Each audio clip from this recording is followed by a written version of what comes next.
صدر ٹرمپ کو کوئی ضرورت نہیں تھی کہ وہ فیفا کے چیئرمین کو فون کر کے امریکی کھلاڑی کا ریڈ کارڈ معطل کرواتے. Now to an extraordinary development at the FIFA World Cup. Donald Trump is accused of using his انہوں نے فیفا ورلڈ کپ میں مداخلت کر کے ایک ایسی بدترین مثال قائم کی ہے جس کی خلش امریکی کھیل شائقین مدتوں یاد رکھیں گے. اس فضول ترین حرکت کا نتیجہ یہ نکلا کہ جب امریکی ٹیم 1-4 کے سکور سے ہار کر ٹورنامنٹ سے آؤٹ ہوئی تو یہ داغ امریکی فٹ بال جھنڈے پر تھا کہ ہم اس قابل بھی نہیں کہ رعایت حاصل کر کے بھی کوارٹر فائنل تک پہنچ سکے. دنیا بھر میں اس شکست کو دوہری ملامت کی نظر سے دیکھا جا رہا ہے. یہ بات اس لیے اور بھی زیادہ شرمندگی کا باعث ہے کہ امریکہ ہی اس ورلڈ کپ کا میزبان بھی ہے. امریکی ٹیم اچھا بھلا بوسنیا کی ٹیم کو ہرا کر ناک آؤٹ مرحلے تک پہنچ چکی تھی، اور اب اگر وہ اپنا مومنٹم برقرار رکھتی اور بیلجیم کو ہرا دیتی تو سیدھی کوارٹر فائنل پہنچ جاتی. امریکی فٹ بال یعنی کہ ساکر کے شائقین بہت پرجوش تھے، لیکن کھیل کٹاری اور جنگوں کے شوقین صدر ٹرمپ کچھ زیادہ ہی جوش میں آ گئے. انہوں نے فون اٹھا کر فیفا کے صدر کو کال کر دی اور کہا کہ امریکہ کی ٹیم کے سٹار سٹرائکر کھلاڑی یعنی کہ فلورین بالوگن کا ریڈ کارڈ معطل کر دیا جائے تاکہ وہ بیلجیم کے خلاف میچ کھیل سکے. اس کھلاڑی نے بوسنیا کے میچ میں مخالف کھلاڑی کے ٹخنے پر غیر محتاط انداز میں بوٹ رکھ دیا تھا اور جوتے کے سٹڈز چبھوئے تھے. ریفری نے باقاعدہ وی آر ریویو کے بعد ریڈ کارڈ دکھا کر اسے اگلے میچ کے لیے باہر کیا تھا. اس فیصلے کے خلاف اپیل تک نہیں کی جا سکتی. بہرحال فون کی ایک طرف صدر ٹرمپ تھے جسے سب کچھ چاہیے تھا. نتیجہ فیفا ورلڈ کپ کی تاریخ میں 64 برس بعد اس قسم کی سزا معطل کی گئی اور امریکہ ٹیم کے سٹار سٹرائکر کو بیلجیم کے خلاف کھیلنے کا موقع مل گیا. یہ کسی غریب کمزور ملک سے زور زبردستی کا معاملہ ہی نہیں تھا، بلکہ فٹ بال جیسی پاپولر ترین گیم کی بات تھی. وہ گیم جو پوری دنیا میں دیکھی جاتی ہے. یہ فیصلہ پوری دنیا کے کروڑوں فٹ بال شائقین کی طبیعت پر ناگوار گزرا.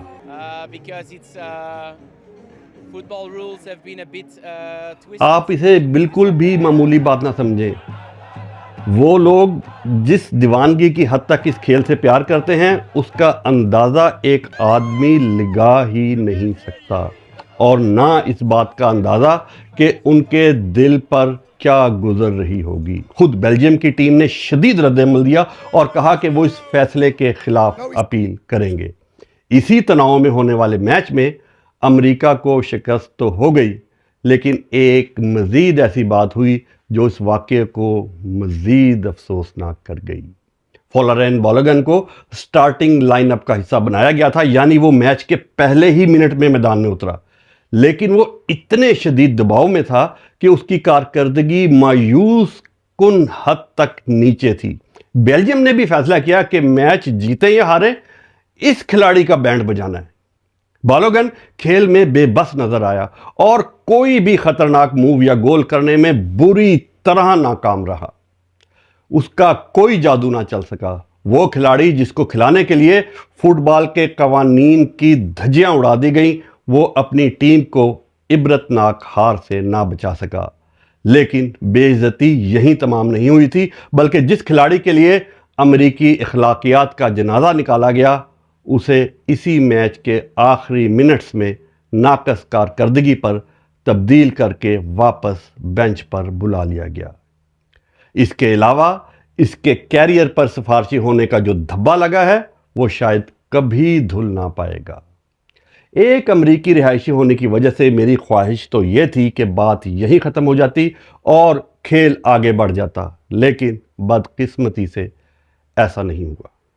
فرانس نے اسی بنیاد پہ اپنے ایک کھلاڑی کے یلو کارڈ کی معطلی کا مطالبہ کر دیا، اور صرف فرانس ہی نہیں، برازیل، ارجنٹینا اور انگلینڈ کے سپورٹرز بھی اپنی اپنی ٹیموں کے لیے یہی مطالبہ کرنے لگے ہیں. بیلجیم اور اسپین کا بھی یہی حال ہے. کسی کو کارڈز کی معطلی چاہیے تو کسی کو خطرہ پیدا ہوا ہے کہ مخالف ٹیم کو یہ رعایت نہ مل جائے. فٹ بال کے اس شدید دباؤ والے ٹورنامنٹ میں تقریباً ہر میچ میں اوسطاً 2 سے 4 یلو کارڈز ریفری کی طرف سے دکھائے گئے ہیں۔ اس کا مطلب ہے کہ ناک آؤٹ میں موجود ہر ٹیم کے کم از کم 3 سے 5 کھلاڑی خطرے کے زون میں ہیں، جن پر ایک اور کارڈ ملنے کی صورت میں اگلے میچ کی پابندی لگ سکتی ہے۔ صدر ٹرمپ کی اس ایک حرکت نے فیفا ورلڈ کپ میں ایک نیا ہی گند ڈال دیا ہے اور کوارٹر فائنل، سیمی فائنل اور فائنل پر سوالیہ نشان لگ گئے ہیں۔ اب وہ کہہ رہے ہیں کہ میں نے تو بس ایسے ہی ایک بات کی تھی۔ بہرحال جو ہونا تھا وہ ہو گیا۔ لوگ ان سے زیادہ فیفا سے ناراض ہیں اور فیفا کے صدر اور پوری کمیٹی کی برطرفی کا مطالبہ کر رہے ہیں۔ میں پوچھتا ہوں کہ کیا کھیل اب اصولوں سے نہیں بلکہ طاقتور صدر کے خون سے چلے گا؟ آپ کی کیا رائے ہے کمنٹس میں بتائیں اور اس ڈبل بے عزتی کو آگے شیئر کر کے فٹ بال کے ضمیر کو جگائیں۔